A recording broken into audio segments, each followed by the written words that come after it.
I showed up to my parents' vow renewal. Every place card had a name except mine. My cousin snorted. Guest seating's only for family now. Mom added, you could have earned a spot if you gave more. I took a photo and reversed the $5,700 catering payment. Then I canceled the surprise honeymoon I'd booked for them. By morning, they were on the curb with their luggage and no flight. The lakeside venue looked like something from a wedding magazine. White draping cascading from every surface, golden afternoon light dancing across the water, and that pristine table near the entrance displaying dozens of place cards in elegant gold calligraphy. Each little tent card positioned perfectly under the sun, marking seats for every relative I'd ever shared awkward holiday conversations with. I approached the table with the quiet confidence of someone who belonged there. After all, I'd spent months orchestrating this entire event from behind the scenes.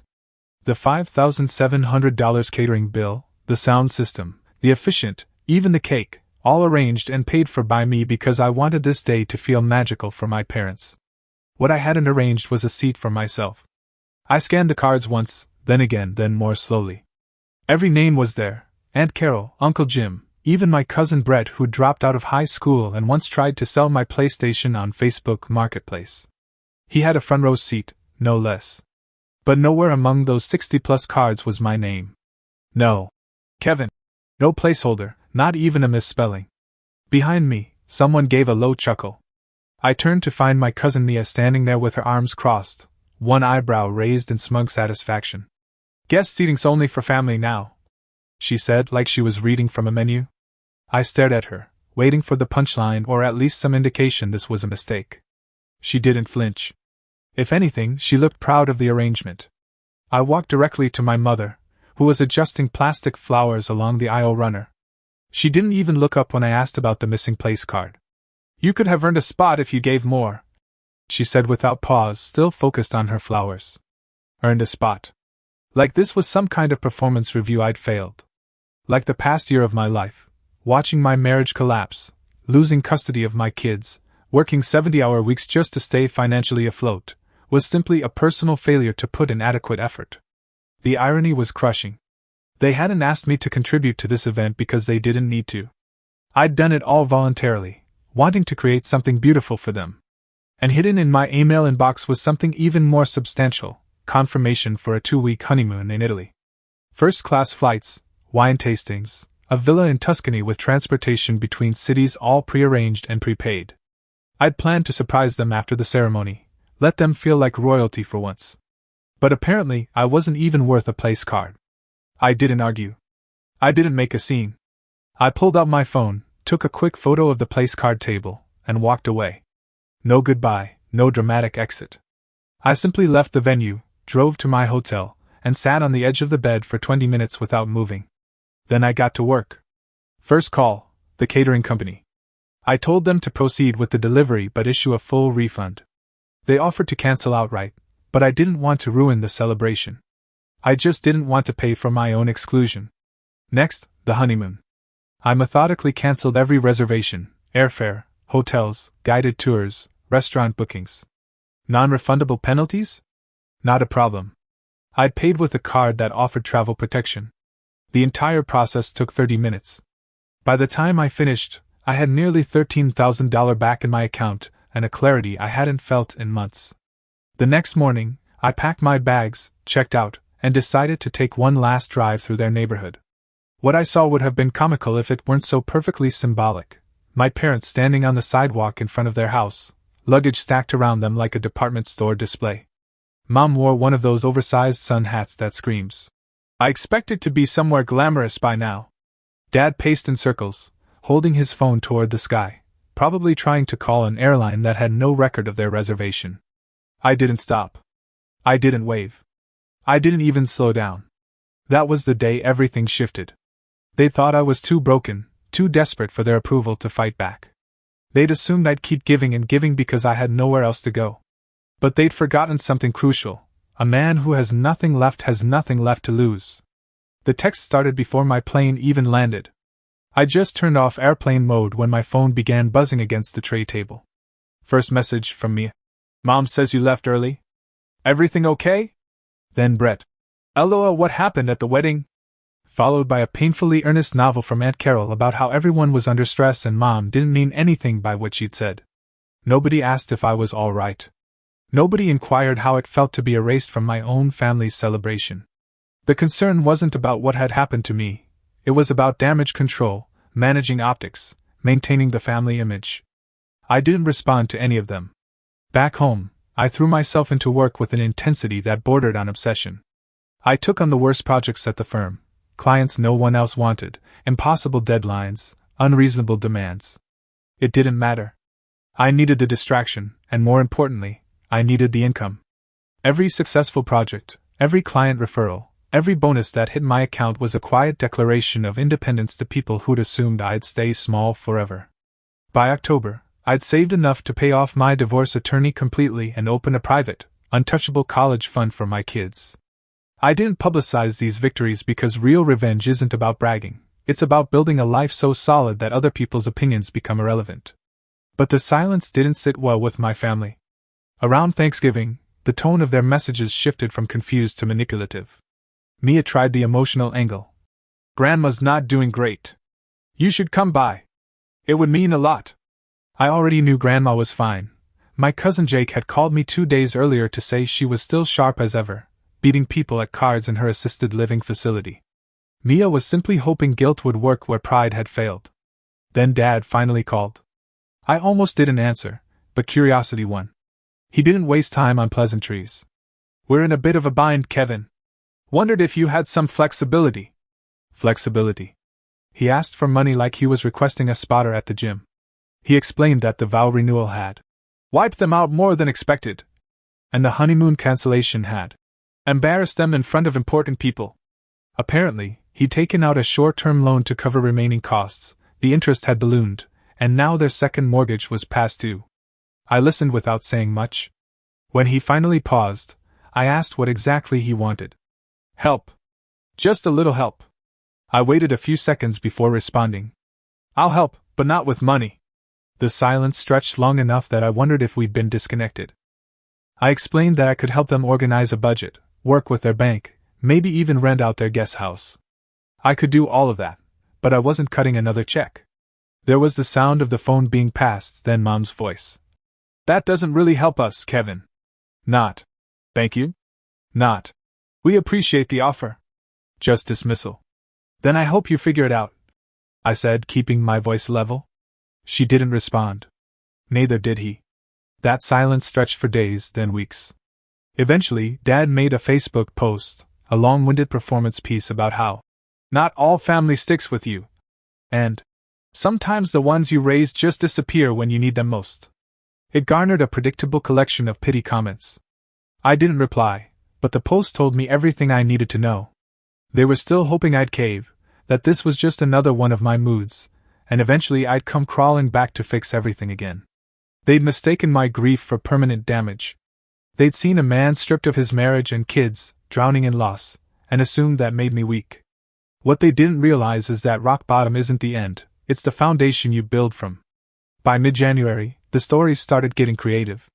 One of my younger cousins messaged me asking if it was true that I'd taken out a loan in Dad's name, and then canceled the honeymoon to avoid paying it back.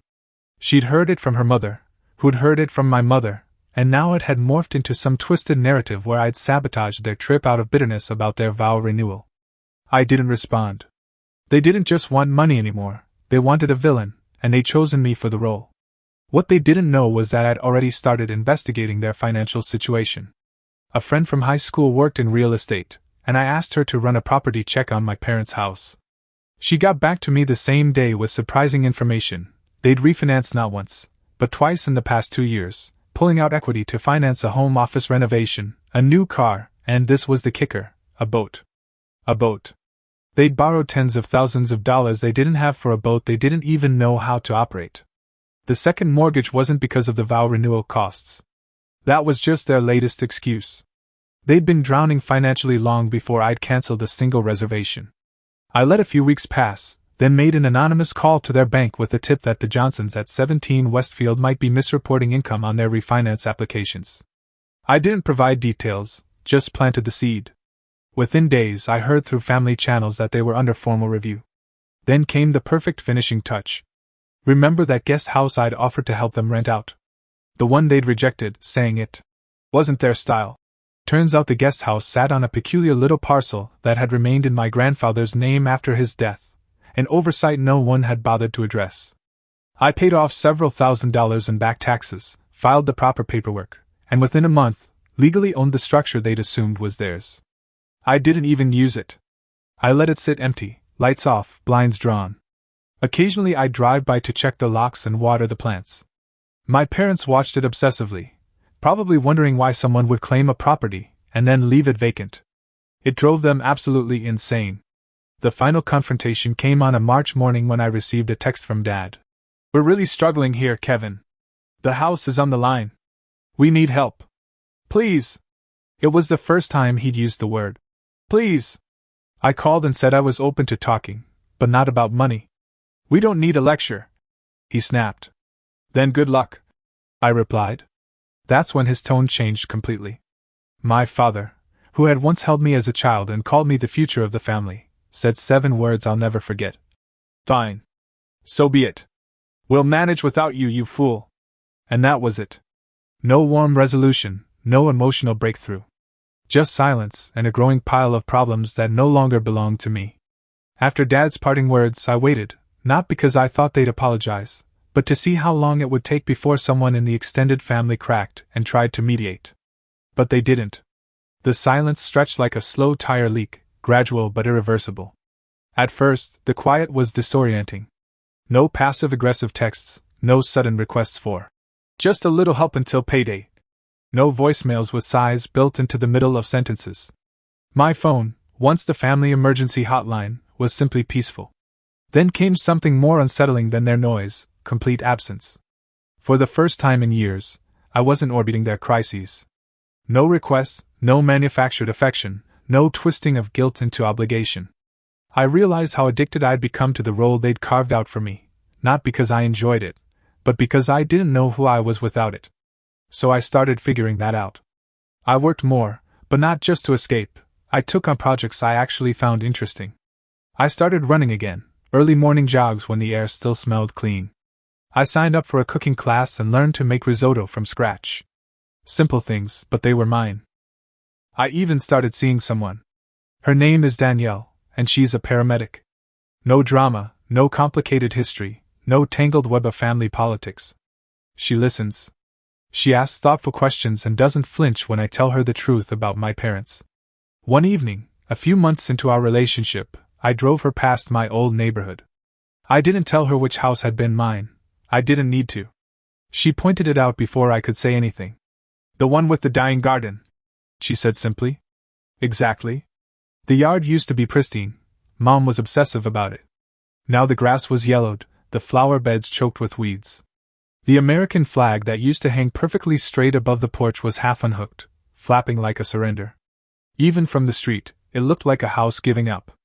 2 days later, I learned the boat had been repossessed. Same with the second car. I didn't have to investigate. My cousin Jake, one of the few who hadn't completely cut me off, sent me a text.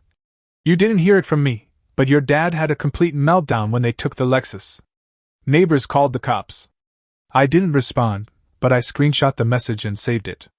Not out of spite, just to remind myself that I wasn't crazy, that this was real, that they had done this to themselves. In August, it arrived, a plain white envelope with no return address, just my name written in familiar cursive. Inside was a single page in my mother's handwriting. "Kevin, things have been hard. We've made mistakes. If you're willing to reconsider helping us, we'd be grateful. This family is broken and maybe you can help put it back together. Love, Mom." There it was again. Not, "We're sorry." Not, "We were wrong." Just a quiet assumption that if I still had a heart, I'd come crawling back to swoop in, fix the damage, and pretend it had all been just a rough patch. Like they hadn't stood there and told me I wasn't family. Like they hadn't excluded me from their celebration after I'd paid for it. Like they hadn't spent months painting me as the villain in their sob story. I folded the letter and stared at it for a long time. Then I fed it into my paper shredder and watched it disappear in neat ribbons. I was finally at peace with the reality that I didn't owe them anything. They'd built a world where I was only valuable when I was useful. They'd torn me down behind my back while expecting me to hold them up financially and emotionally. But they didn't get to rewrite the rules just because their house of cards had collapsed. After I shredded the letter, I stood in my kitchen and didn't move for several minutes. I stared at the machine as the last fragment of my mother's handwriting disappeared into the blades, expecting to feel something: anger, guilt, maybe a flicker of sadness. Instead, I felt nothing but completion. Not in the dramatic, "I'm cutting ties forever" way you see in movies, but more like finally realizing that the door you've been trying to open your whole life isn't locked. It just doesn't lead anywhere worth going. You let go of the handle and walk away because there's no reason to keep trying. I deleted every voicemail they'd left over the years. Every photo from the Vow Renewal folder. I even cleared out the boxes in my closet: childhood memorabilia, old cards, drawings Mom used to tape to the fridge when I was 7. All of it went into the trash. It felt harsh for maybe 5 minutes. Then it felt clean. I transformed the guest house into something entirely new. Not a rental property, not an office space, just a quiet sanctuary with a locked door and no one else's name on the deed. I'd go there on weekends to read, sit on the porch with coffee, watch squirrels navigate the fence line. No one else ever came near it, and that was exactly the point. Danielle and I grew closer. She never met my parents, and when she asked about that, I told her she was lucky. When she wondered why I kept the guest house empty, I gave her the truth. It was my reminder, not of them, but of who I was when I stopped being what they'd made me. Then came their final desperate move, a legal challenge. An email from a lawyer claiming the guest house had been accidentally transferred to me due to an administrative error in my grandfather's estate, that it was intended to stay with the primary residence, and they wanted it back. My parents had actually paid an attorney to try clawing property out of my hands. I didn't get angry. I laughed. I forwarded the email to my own lawyer with a single line: "Handle this." He did, quickly and decisively. Not only was their claim legally baseless, but we filed a cease and desist order and a quiet title action that made my ownership absolutely ironclad. The guest house was mine in every legal sense, irreversible and permanent. That silence they'd served me after the vow renewal? I returned it. Ice cold, legal, and final. A week later, Jake texted. "They said you stole the house. Dad said you're dead to him. Mom's been crying for days." I stared at the screen without typing anything back. Dead to him? Fine. The only version of me he'd ever cared about had died long ago anyway, the version that paid without question, stayed quiet during abuse, kept the peace while they took and called it love. Mom's crying? I'm sure she was, but not because she missed me. She missed control. She missed having a son she could use as an extension of her own needs. I didn't reply to Jake. I blocked his number after that message. It wasn't even anger anymore, it was clarity.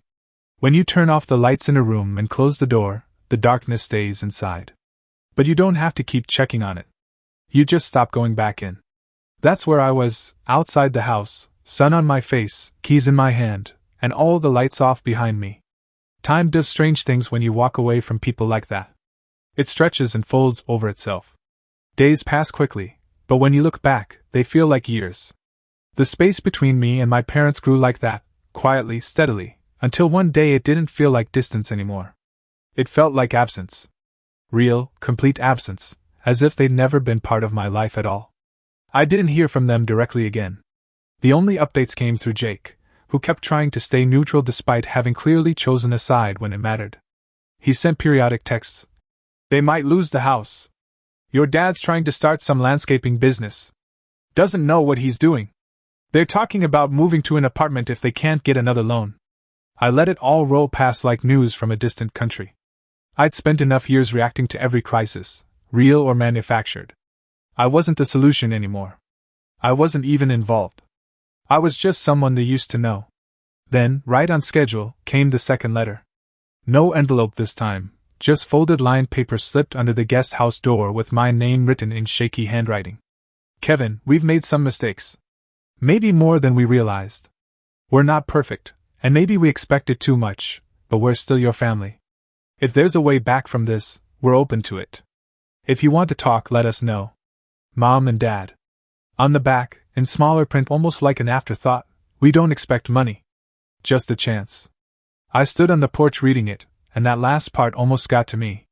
Almost. But I'd seen this performance before. The setup is always identical: act like they want to reconnect, rebuild, have real conversations.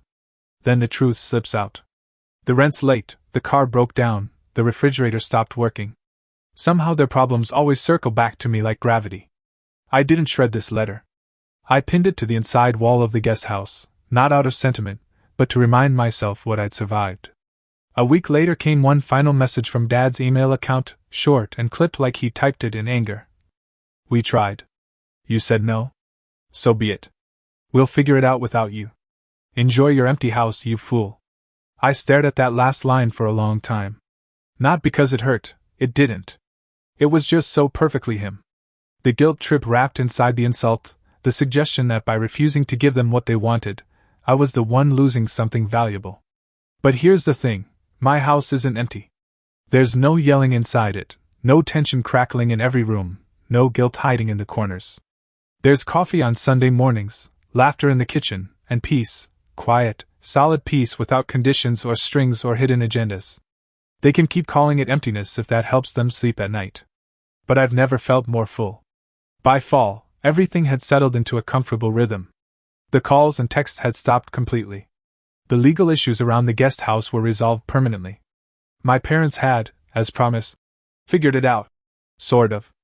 Word through extended family was that they'd moved into a cramped condo on the outskirts of town. No yard, no porch, definitely no room for boat storage. They hadn't spoken to me since that final email, the one ending with, "You fool," as the ultimate send-off. I didn't expect that to change. Then one night it did. It was past 10 o'clock. I was upstairs reading when I heard the knock, not the usual soft tap of a package delivery, but sharp, repeated, too confident to be accidental. I looked out the window and almost couldn't believe what I saw: Jake standing on my porch alone, wearing a hoodie, looking nervous. I went downstairs and opened the door partway. He didn't wait for me to speak. "I wouldn't be here if it wasn't important." I stepped outside, closing the door behind me. He looked thinner than the last time I'd seen him, with dark circles under his eyes. The casual confidence he used to wear had been stripped down to something raw and desperate. "They're in trouble," he said. "Real trouble." I didn't respond. He shifted uncomfortably, shoving his hands deeper into his pockets. "Dad borrowed money. Not from a bank. From someone local. You know, the kind of people who don't send polite reminder letters when you miss payments." I blinked once, waiting. "They've been getting visits. Not just phone calls, people showing up at the condo, making threats. Mom's a complete wreck. Dad's pretending everything's fine, but..." He didn't finish the sentence. Then came the part one truly didn't expect. "They need a place to go. Just for a little while. And they said I should ask if you'd let them stay in the guest house." I actually laughed, not loudly, just a short breath of pure disbelief. Jake didn't flinch. "I know it sounds insane, but they're desperate." I looked out at the dark yard, at the soft yellow porch light illuminating the gravel path that led to the guest house. That structure they tried to steal back through legal action. That space they never thought I deserved to own. And now they wanted sanctuary in it. "You came all the way here for that?" I asked. He nodded. I opened my front door again and stepped halfway inside. "You can tell them I said no." Jake looked like he'd expected that answer. "And if they show up here themselves?" he asked. I didn't respond. I just closed the door behind me and turned off the porch light. Let them knock. Let them beg. Let them stand in the dark outside the house they taught me I was never really welcome in, asking for shelter in the space they tried to take from me. It was too late for all of that. Far too late. The lights were off, the door was locked, and I was finally, completely done letting them in.